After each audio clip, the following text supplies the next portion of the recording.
I'm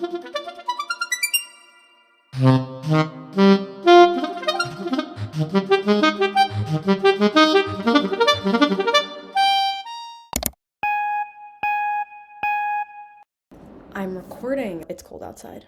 It's 29, but feels like 28. I think I've just been thinking about the end of the year, and I wasn't really gonna look. I mean, everybody loves like Spotify Wrapped for Spotify music. I love music, but I'm not like a big music person, so I was just kind of looking at all of the media I've consumed and the things I've been interested in and the thoughts I've been having, and I thought that I kind of wanted to, just for myself, look at everything all together. It's December 14th right now. So I thought I'd just kind of like go category by category and then look at what I've seen. I think I gathered some of the information, some of it I'm going to have to gather as I go. And then just kind of speak to like both my favorites and least favorites. Oh my God, you can see at the bottom here. I've actually never taken anything on photo booth in this, but that was just me trying to figure out the sound. I guess I could just delete. Wow. Okay, that's embarrassing. I kind of have like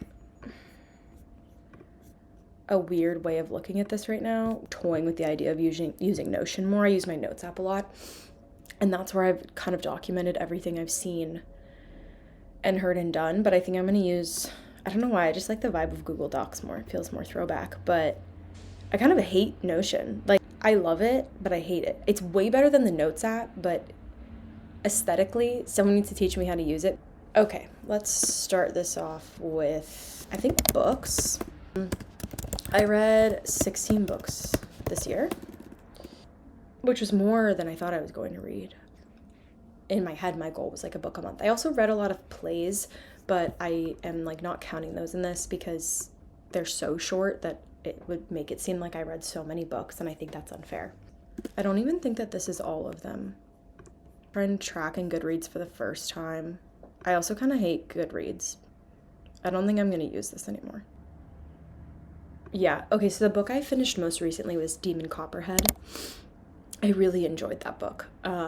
It was a long book, and it was like a big chunk, and it gave me that sort of like nightly excitement. I could not wait to get to it. I couldn't wait to finish it. Let's say Demon Copperhead. I'm a big fan of Rachel Cusk, so basically I read Arlington Park and Second Place this year. I read a lot of her books. I keep coming back to them. I'm trying to read other authors, but I kind of find them safe, so when I'm lost at the bookstore, I'll just pick up another one of hers, and the covers are very aesthetic and beautiful, which is what first drew me to her, but I actually think there's a lot more depth to her writing than I expected, and that's what just has brought me back time and time again. I think the Outline trilogy is a great place to start. Second Place is also a pretty good place to start as well. It's a very small book. I think I read it in like a couple weeks. Books I thought were not worth it, like not worth the read. Not worth the read because like, what does that even mean? But books that I was kind of disappointed by were Intermezzo was like fine. Like I'm not going to say don't read that because I thought it was good. It just wasn't like great to me. Tomorrow and Tomorrow and Tomorrow.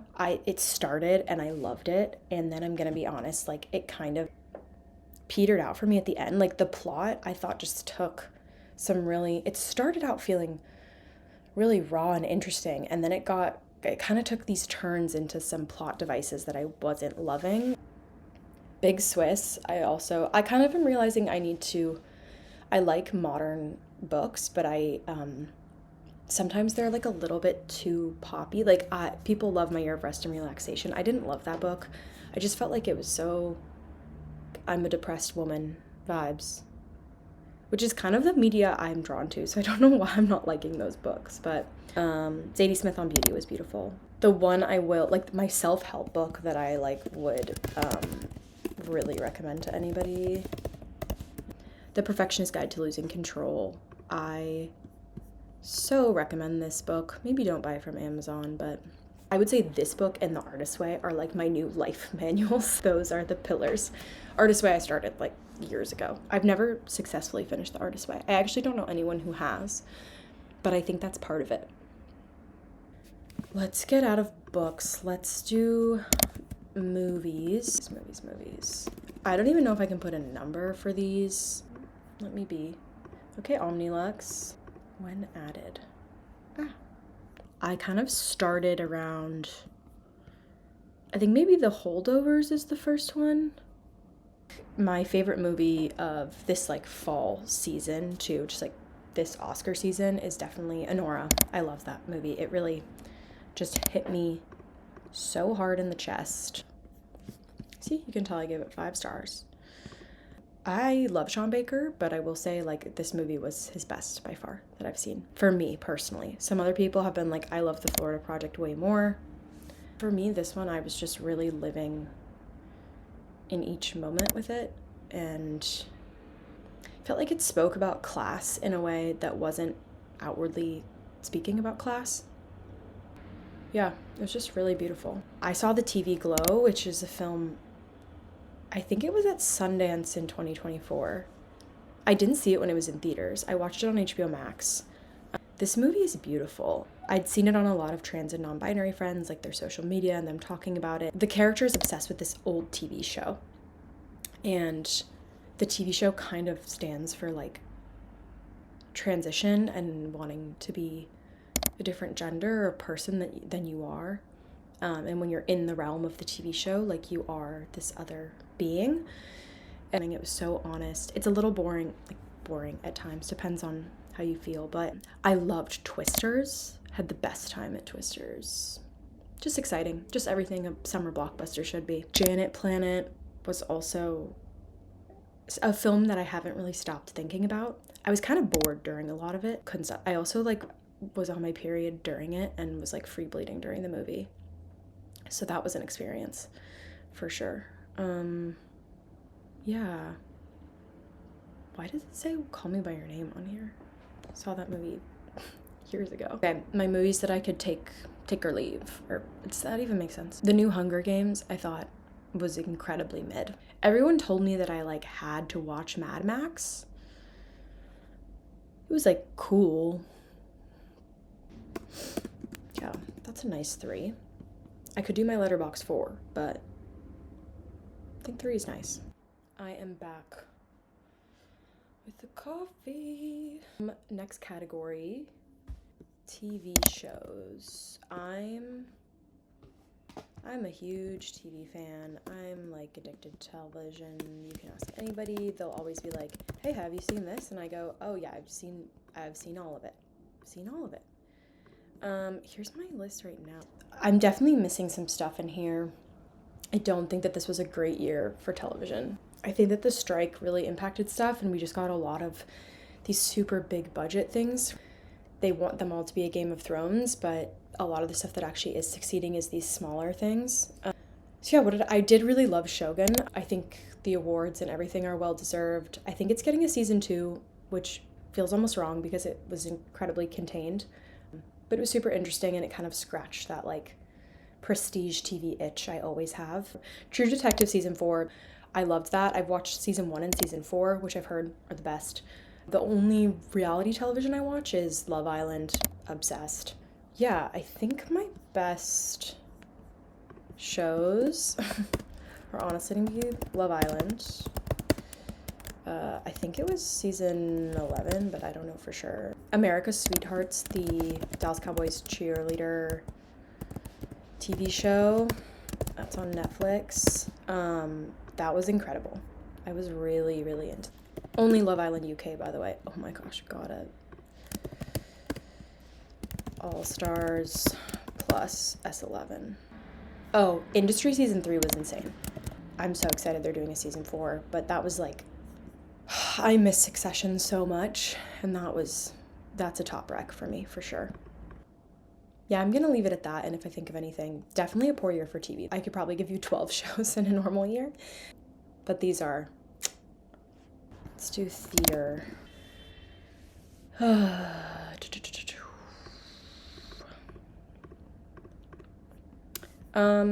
Also do stuff that's like still playing. I really love Stereophonic. I saw it when it was off Broadway. I saw it when it was at Playwrights Horizons. It was great. My ticket was 30 under 30. There's so many easy ways to get cheap theater tickets. There's an amazing TikTok actually I've been following called Go See a Play. This person makes a whole Google spreadsheet of everything that's going on that's like off-Broadway and off-Broadway. I really loved Jonah. I saw Jonah was at, I think, Roundabout. This actress, Gabby Beans, is incredible.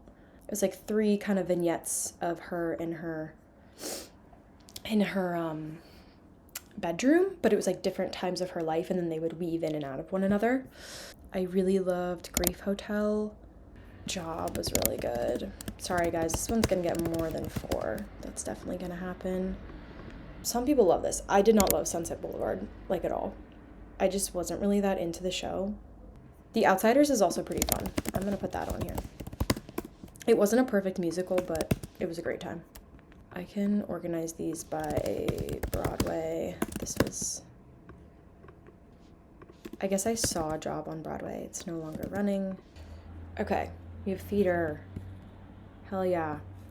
We're making our way through media. It's gonna be a long video, guys. Just a lot of talking. Let's talk YouTube. Who am I loving on YouTube? Sarah Gray, my girl. I love watching those. I watch a lot of, her username's just Lou. Love your videos if any of you ever watch this.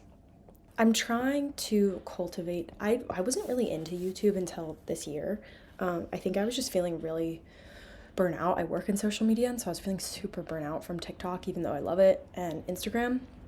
I've always kind of hated Instagram, to be honest. But yeah, I just kind of like started going on YouTube and seeing, I thought that it was all like unboxings and people doing makeup tutorials, and then I realized that that's just, actually that is a lot of it, is what I'm finding out, but it's more selective. So when you find someone who is very honest, lives their life in an authentic way, and you get to see into it, it's really helping my mental health and just making me feel more like my day-to-day life is valuable, and the little things about everything, and finding like little bits of beauty. And I feel like I've been kind of blessed in the sense that because I didn't grow up watching a bunch of YouTube, I think because I didn't have a laptop until college, because I didn't grow up watching it, I didn't have any expectations of myself in starting it. I was just kind of like, I want myself to have a capsule of these videos and I want to make them, but I'm not really, like, I don't need the feedback from it. But then I found that this community has been like really sweet and very kind. Yeah, I'm loving that. So, and then Rachel, I'm so confused because we're like from the same area. Not that we would know each other, but just, I had no idea. Like I said, like there's all these people who've been big on YouTube for so long, and maybe they just like haven't been posting for a while or something like that, but I have no idea that they exist. I've literally found Rachel's content this week. I think honestly all 3 of these creators have been very inspiring to me in the way I'm really interested in documenting, but not in the way that I've been traditionally fed, like an influencer, and I don't really intend, it's not something that I'm interested in. Technically anything is like influencing. It can provide an influence on somebody, but I am just so interested in like documenting in a way that feels creative. It's having me place more value on my progress as a person rather than my progress in my career or friendships or relationships or otherwise. Those things are existing, but what's most important to me, like what I value most in this life, is like growing and changing and evolving. And I think all 3 of them really like do that in beautiful different ways. I'll also add on here Mina Lay. Mina was in my acting class, and she's amazing, and I love her, so you should definitely watch her videos. I really enjoy them. The last one I want to do is podcasts. My favorite ones currently are definitely, my God, literally me listening to Wicked. Don't look at that. I've been loving Ride is probably my favorite. My friends were all listening to it, and I was kind of resisting it, and then I got on it. Changed my life for the better. I think their friendship and how they care for each other and like the ways they show up for each other is what I find to be really refreshing about that podcast. And then the second one I'm going to do, it's called this, like the Rhea Earth podcast, I found to be some of the most effective meditations I've used. She also has an online meditation library that if you just give your email to, you can access. And I think that this is the end of media as a section. I think what I want to start with in other is routines. I've always been a very self-disciplined person because I have terrible anxiety. I feel like this year more than any year, I am so deep into some of my routines. I don't even know that I'm doing them anymore. And that I'm realizing is the goal for so many things that I want to do. Morning beverage and journaling time. And this is anywhere from like 10 to 20, honestly 10 to like 40 minutes depending on the day. Usually is about 20 minutes, but plus planning. I have had 3 journals this year so far. I think the first 2 are pretty small. This next one's pretty big, but I've been writing a lot lately.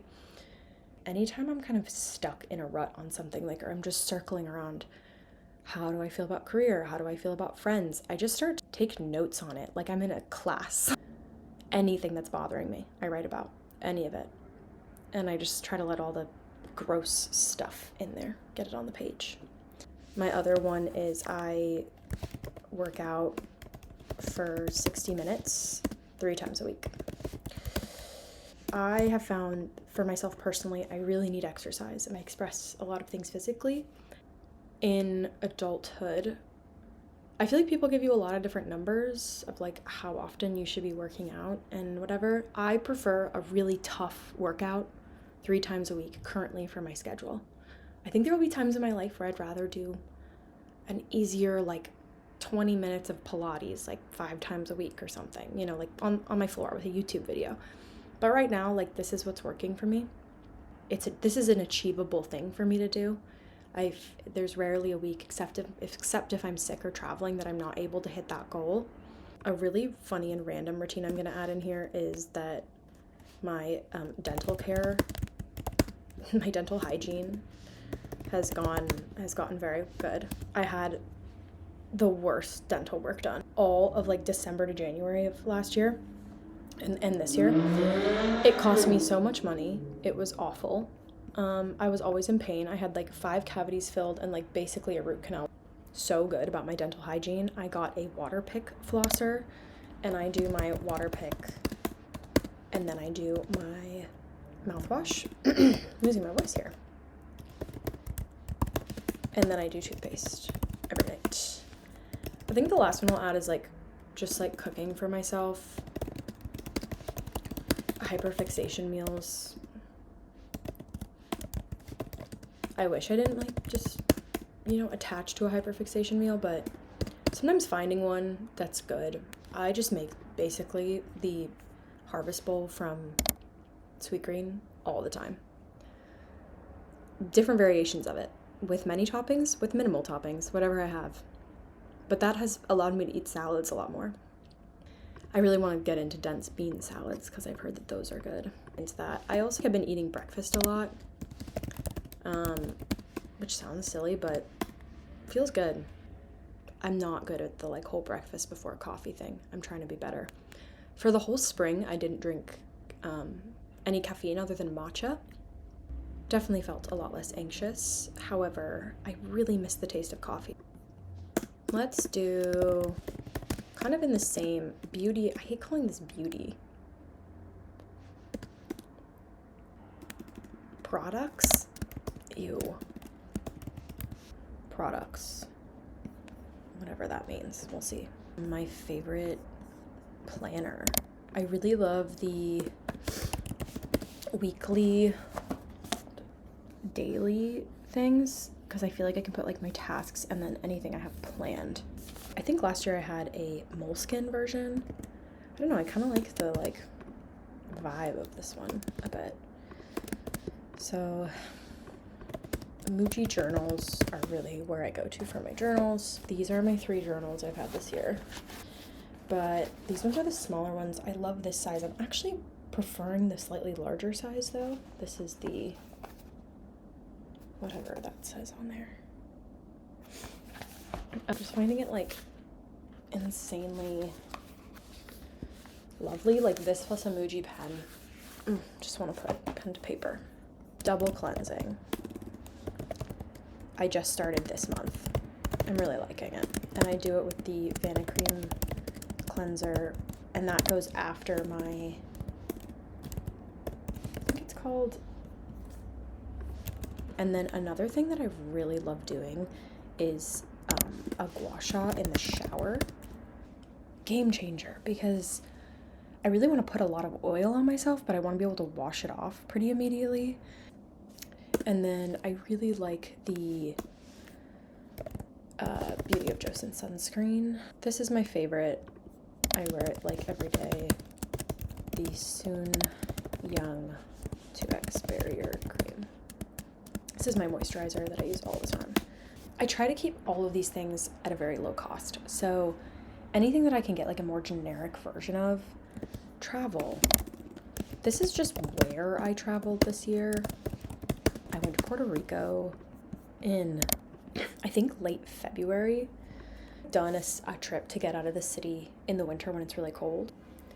And this was great. It was just like really nice to get some sun. It was very easy and convenient.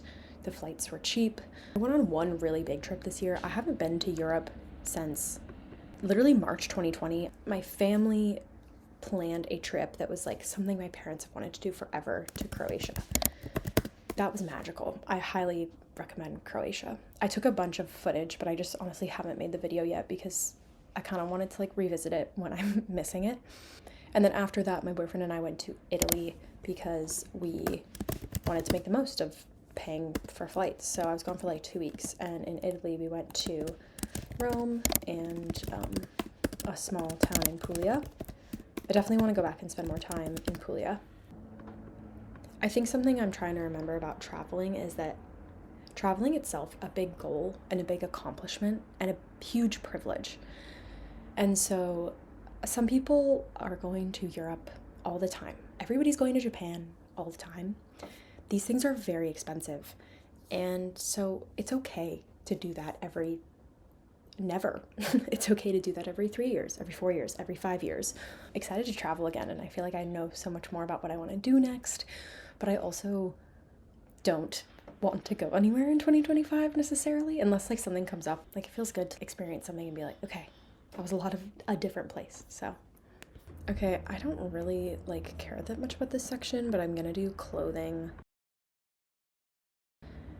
I think my last section is going to be advice and bits of wisdom have I picked up in other places that I would like to carry into the new year.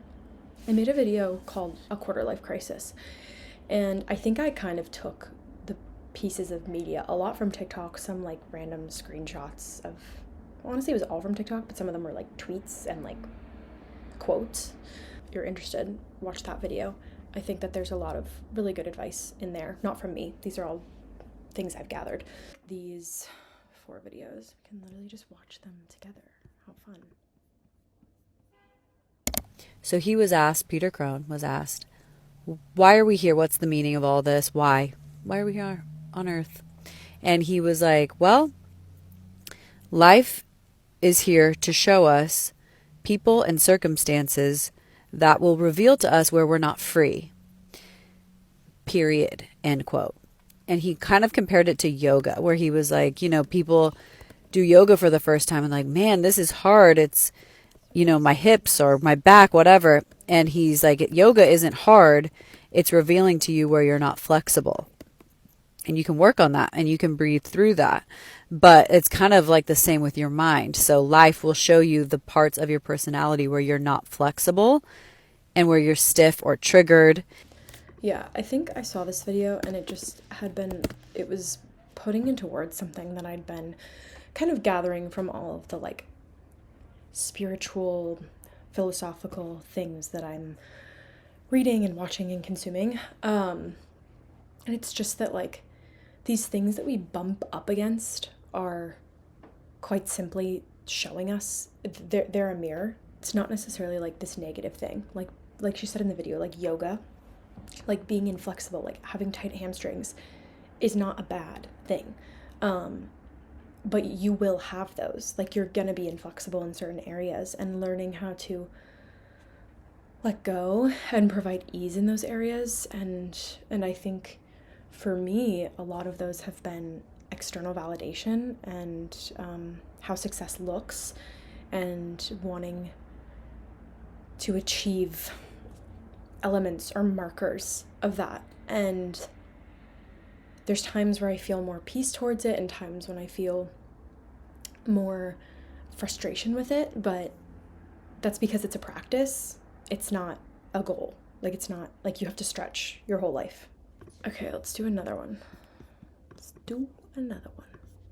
Anyway, I'm editing this episode and I was just thinking about, if you're in your teens and your 20s and you're watching the whole world happen around you and you feel like you can't keep up, you don't know where you fit in, everyone's beautiful, every woman is gorgeous, everyone's an influencer, everyone seems richer than you, everyone seems like they've been salted, like they know their place in life, and you feel like that's not you.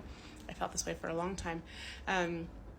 I just want to let you know the tables turn really crazy. They turn so crazy in ways that you can't foresee. But imagine like somebody that's super relevant now being completely irrelevant in like 6 years, completely flatlined. It's hard to imagine that because they feel so relevant now. But I'm in my 30s. I'm part of the OG group of people who witnessed influencers, the first ones of the early aughts, and a lot of them are completely irrelevant now. A lot of the major it girls are completely irrelevant now. And some of them are successful and kind of came, saw, conquered, but that doesn't necessarily mean they're relevant, if that makes sense. And it's all different currencies, and none of this really matters at the end of the day, but it's interesting. It's just interesting because I remember watching so many people in my 20s being like, whoa, I am nowhere near doing that.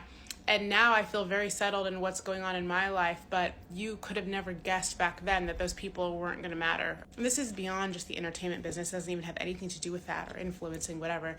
But sometimes it'll feel like you don't know where you belong and you don't know what you're doing, and then one day magically it'll feel like things are clicking in. I saw that video and it really like hit me for like a week.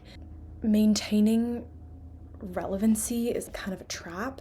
I am served this platter of young success every day. Here are 20 people in their 20s who are making tons of money, who are booking jobs.